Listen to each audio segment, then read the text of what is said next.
DIY natin na kalan mga idol. Ayan, oy. Oh.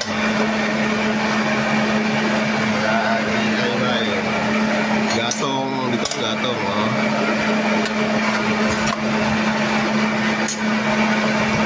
Ayos mga idol, ayos. Yan ang DIY natin. Ito na siya mga idol, luto na. Surog na. Bilis. Bilis, bilis. Oh, ang lakas oh. Isang baga mga idol, ay init. Tanggalin natin to. Ito ipalit natin. Tubihan. Tubig na mga idol oh. Yeah. Double purpose. Magandang umaga pala sa inyo lahat mga idol. Hindi ko na sana iba-vlog to mga idol, kaso baka may mga ganito kayong kagamitan, sayang naman din kung hindi nyo gagamitin mga idol. Ito siya mga idol oh. Yung kaldero kong luma, hindi ko na pala kanina napakita. Hindi ko napakita kung paano ko, ay binarinahan ko lang. Binarinahan ko siya. Tapos giniyak ko. Ang gawin ko siyang ihawan. Nalagyan ko tornilyo dito. Lagyan ng uling. Tapos ang gagawin natin mga idol, pwede siya lagyan ng gatong dito. Gawin natin kalan DIY.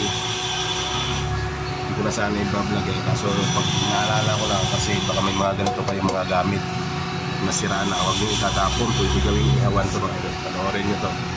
Gagawa ko ng sangkaan dito muna para di gatong. Tapos gagawa ako ng, may parilya na ako sa bahay mga idol na bilog, ilalagay ito na lang. Mamaya mga idol, pakita ko sa inyo.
Grabe naman kuya.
siya mga idol, mga tornilyo. Ilagay ko to para singawan din to sa uling.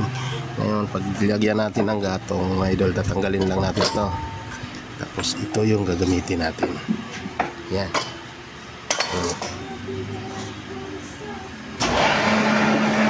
Nagsalang tayong bigatong mga idol, tanggalin natin to.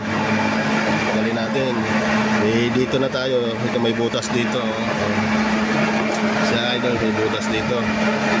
Ito masasaksakan ng gatong. Ayan. Dito na yung pa natin, kaldero. Diba? Kasi ba mga idol yung kala natin? Ito, purpose ng tornilyo mga idol para pagpatungan ito. Kaya di ko sinagad doon para doon malaglag yung mga abo. Diba? Doon yung mga maliliit na uling. Mga idol, walang sayang yung pa natin, kaldero na pinaglumaan. Ayos, diba? Mamaya titistingan natin, ihawan. Pag tinanggal to mga idol, ayan, pag tinanggal, dito naman may ihawan na ako doon, may parilya, dito ko ilalagay. Ilagay ng uling, di ihawan na to, hindi na salang, hindi na lutuan. Mamaya papakita ko sa inyo mga idol paano purpose. Ayos. Ito na siya guys, yung kala natin. Ano? Kalang bag? Oo. Subukan natin. Ha? Oo. Ihaw tayo ng tilapia. Ito yung pang buo. Yan, pang ihaw. Ito yun sa kaldero, pang gatong. Tanggalin to sa loob. Tanggalin to. Yan. Ngayon dahil may ihaw, ang gagamitin natin. Hindi natin uling. So, ilalim natin sisindihan ito. Maun. Susubukan natin ang tilapia.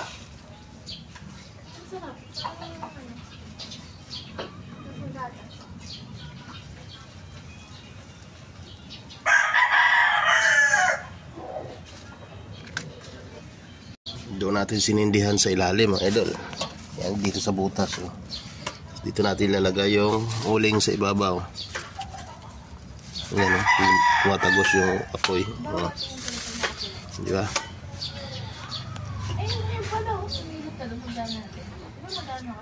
Ito yung kuha natin. Pwede gatungan dito mga idol. Gagatong tayo dito kahoy. Mamaya. So, lagyan ko gatong sa ilalim ng lakas. Oh. Kaya pag tinanggal ko to, tapos ilalagay ito, mga kasaing na yan mga idol. DIY nating kalan. Ayan o. Lakas o. Mga idol o. Ilagay na natin yung tilapia natin. Lakas nyan. Kaya pag mga idol, pag may sira kayong kaldero, huwag nyong tatapon. Gagawin nyo lang ganyan o. Diba? O.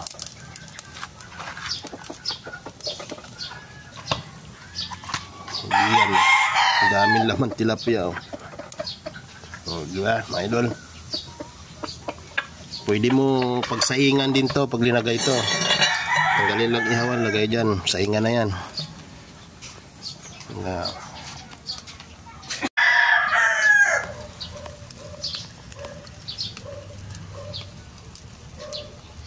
Pakalakas guys oh. Mabilis maluto yung tilapia dahil yung apoy nasa kwan talaga diretso. Ganda ihawan kapag kaldero mga idol. Ayan o, maliit pa na kaldero yan. Oh.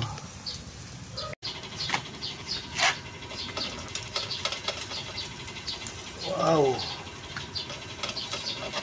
Luto na.